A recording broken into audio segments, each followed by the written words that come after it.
गीता में भगवान श्री कृष्ण अर्जुन को उपदेश देते हैं कि जो भी मनुष्य भगवत गीता की 18 बातों को अपनाकर अपने जीवन में उतारता है वह सभी दुखों से, वासनाओं से, क्रोध से, ईर्ष्या से, लोभ से, मोह से, लालच आदि के बंधनों से मुक्त हो जाता है।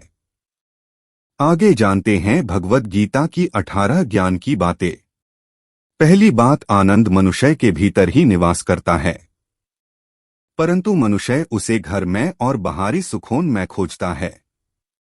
दूसरी बात, श्री कृष्णा कहते हैं कि भगवान उपासना केवल शरीर से नहीं बल्कि मन से करनी चाहिए। भगवान का वंदन प्रेम बंधन में बंधता है। तीसरी बात, मनुष्य की वासना ही उसके पुनर्जन्म का कारण होती है।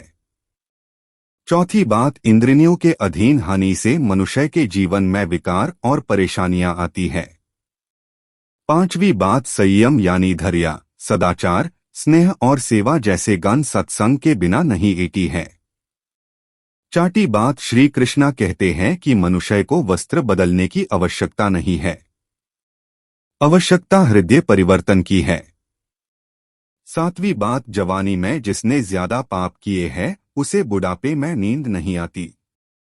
आठवीं बात, भगवान ने जिसे संपत्ति दी है उसे गए अवशय रखनी चाहिए। नवी बात, जुआ, मदिरापान, पार स्त्री गमन, हिंसा, असत्य, माद, आसक्ति और निर्दयता इन सब में कलयुग का वास है। 10वीं बात, अधिकारी शिष्य को सद्गुरु अवश्य मिलता है।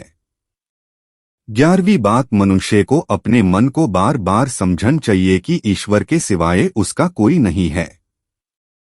साथ ही ये विचार करना चाहिए कि उसका कोई नहीं है, साथ हाय हो किसी का नहीं है। 12वीं बात, भोग में क्षणिक सुख है, साथ ही त्याग में स्थायी आनंद। 13वीं बात, सत्संग ईश्वर की कृपा से मिलता है, परंतु कुसंगी में पढ़ना मनुष्य के अपने हाथों में है। 14वीं बात, लोभ और ममता पाप के माता पिता है। 15वीं बात, श्री कृष्णा कहते हैं कि स्त्री का धर्म है कि रोज तुलसी और पार्वती का पूजन करें। 16वीं बात, मनुष्य को अपने मन और बुद्धि पर विश्वास नहीं करना चाहिए, क्योंकि ये बार बार मनुष्य को दगा देते हैं। खुद को निर्दोष मानना बहुत बड़ा दोष है। 17वीं बात, यदि पति पत्नी पवित्र जीवन बिताए तो भगवान पुत्र के रूप में उनके घेर आने की इच्छा रखते हैं। 18वीं बात, भगवान इन सभी कसौटियों पर कास कर जांच पारख कर ही मनुष्य को अपनेट है।